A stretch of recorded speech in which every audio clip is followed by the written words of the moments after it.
Hey guys, Wonton here, back to share with you another tournament match. This time it's another green kid mirror.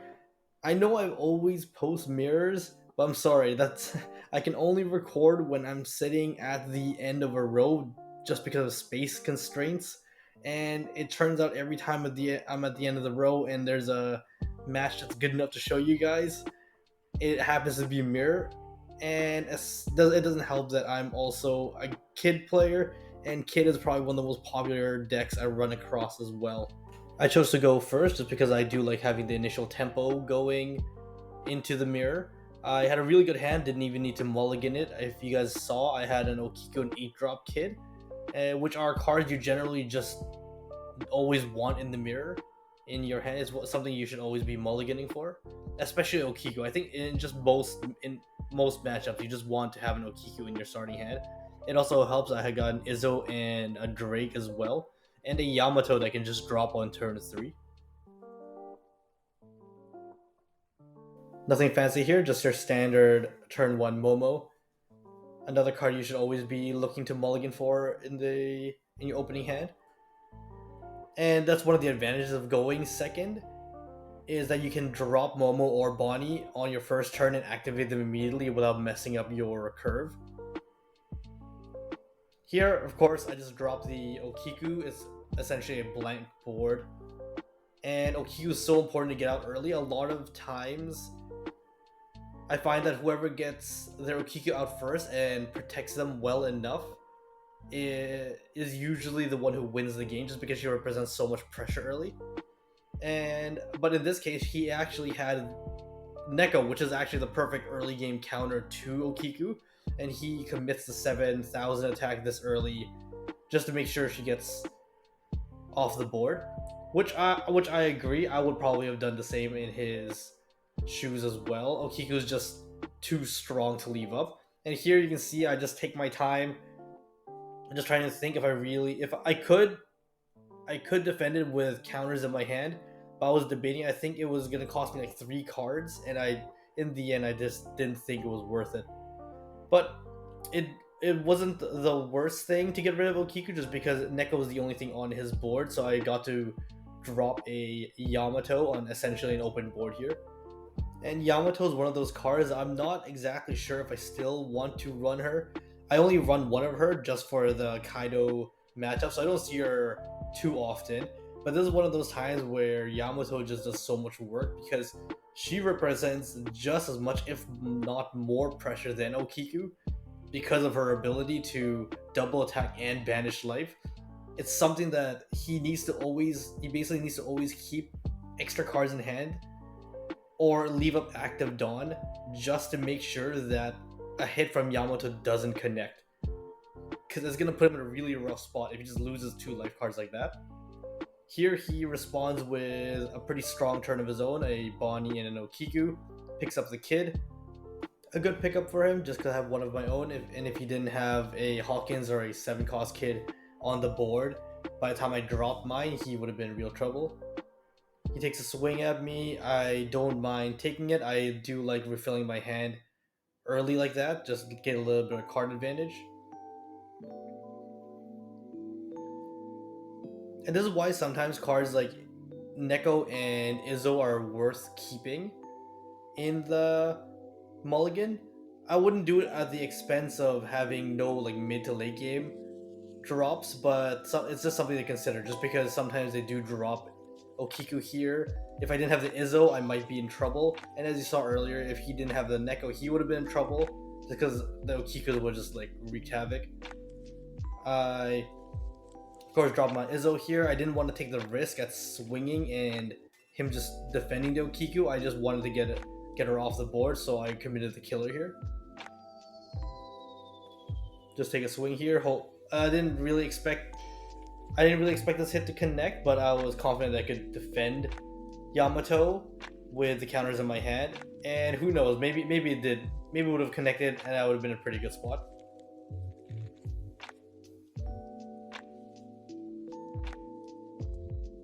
He drops his H-cost kid here. It's as good of a time as any, since it would represent the biggest threat on the board. It's relatively safe. all I really have on the field is a Yamato.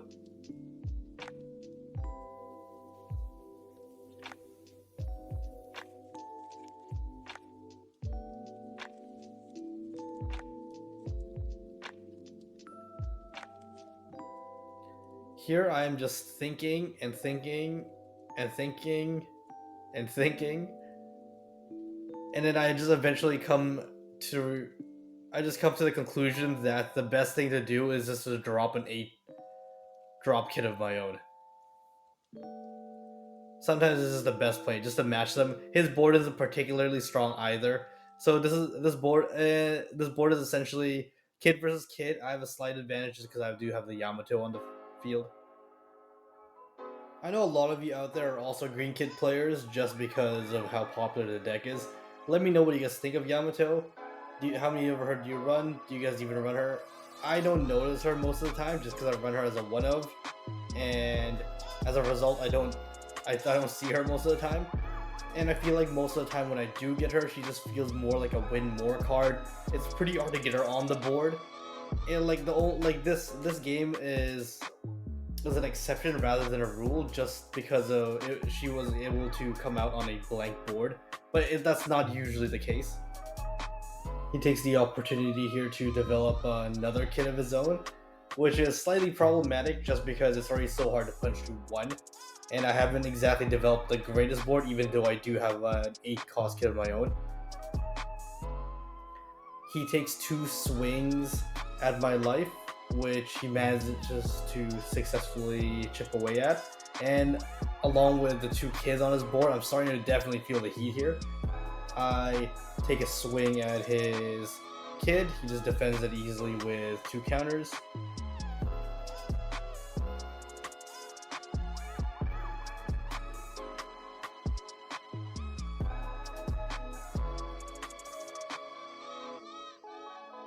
I decide to take another swing, which he again just defends easily with another counter. At the very least, I got rid of 3 of his cards, and one of them is the blocker killer as well, which is pretty important for keeping your kids alive.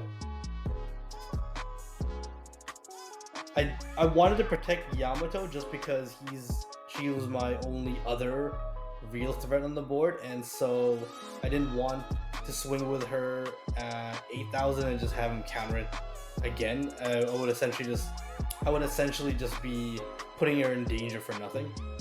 So I instead decided to restand my kid, and of course he does just have another 1,000 counter right there.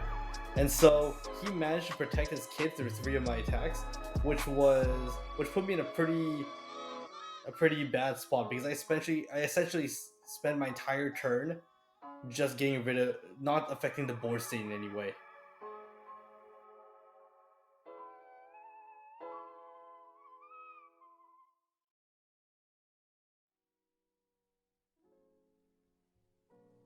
So now it's his turn to try to punch through my kid. And I'm going to be furiously trying to defend this kid with everything I have, because if my kid is removed from the board, I'm going to lose this game.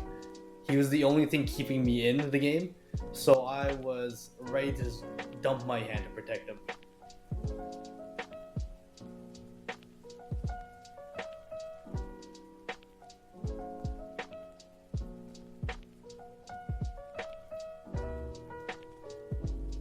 Apu here just fulfilling his life's purpose.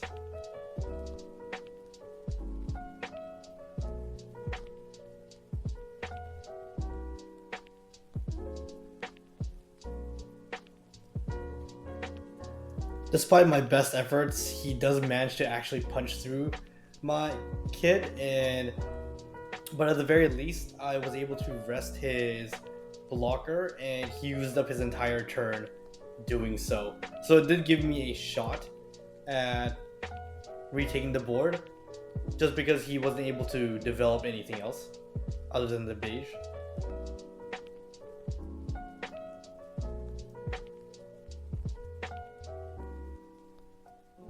And so him giving up this first kid without a counter kind of signaled to me that he didn't have another counter in his hand. He did burn a lot already, and it just gave me the perfect opportunity to swing twice with my leader just to get rid of these kids and sort of reset the board.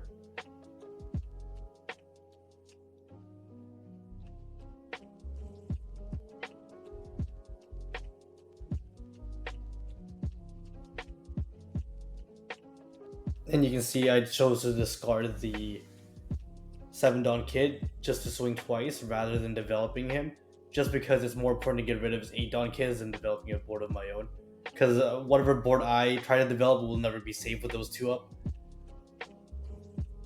Here I didn't realize until I reviewed this video that my opponent actually made a mistake here, and he rested my Beige with Paradise Waterfall. In case you guys weren't aware, Paradise Waterfall sets one of your own rested characters to active, and Punk Gibson is the one that rests an opponent's card. And so that was just I was just deep in thought, and I just didn't catch it at the time. And I'm sure he just made an honest mistake as well. I don't think there was anything malicious going on there. Sometimes it just happens, especially in a close game like this when there's so many things going on and we're just analyzing so many different situations. It just happens sometimes. It did, however, put me in a pretty tough spot, since without that Beige active and ready to block, I was wide open to him just finishing the game if he just added 3000 Dawn here and swung at my leader rather than Yamato, and then just swung large with his leader at me twice. I might have just died there. But of course, because I had no counters in my hand. But of course, there's no way for him to know what was in my hand, and who knows what I would have gotten from the life pool as well. So it was it would have been a little bit risky. But he did put me down to 0, which at this point I was just sweating bullets, just because I was so close to losing. And he finally did get rid of the Yamato as well. And so my board is not looking great either.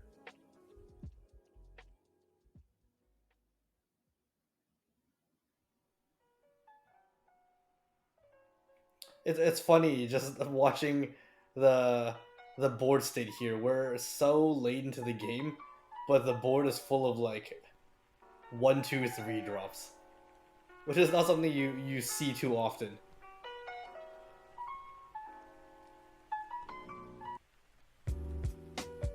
This is the point of the game when the turns start to get really long, just because it's such a close game and nobody wants to make the wrong move. So everybody just takes their time, just analyzes every situation, every out, every play they can make.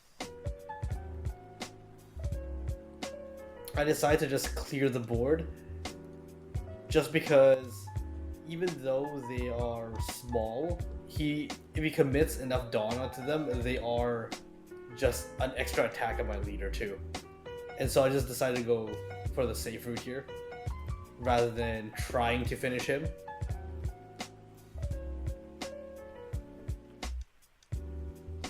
Here I accidentally played the 8 cost kid. I actually meant to play the 7 cost kid. And the reason for that is I just wanted more flexibility in deciding when I wanted to block and when I wanted to counter. And at the same time, I am trying to bluff 3 Dawn and just to make him think that I have a Paradise Waterfall and a Punk Gibson in hand, just to dissuade him from taking a crack at my face and ending it there. And the 7 cost kid and the 8 cost kid at this point are serving the same purpose, since I don't actually have the counters to protect them or anything. They're just there to eat up attacks. So here he elects to take the safer route 2. He just puts up a wall of blockers and starts swinging at my leader. And at this point he realizes that I don't have any counters, just because I just gave up my 7 cost kid for nothing. I believe at this point I only had the plus 1000 counter from the 1 Bonnie in my hand.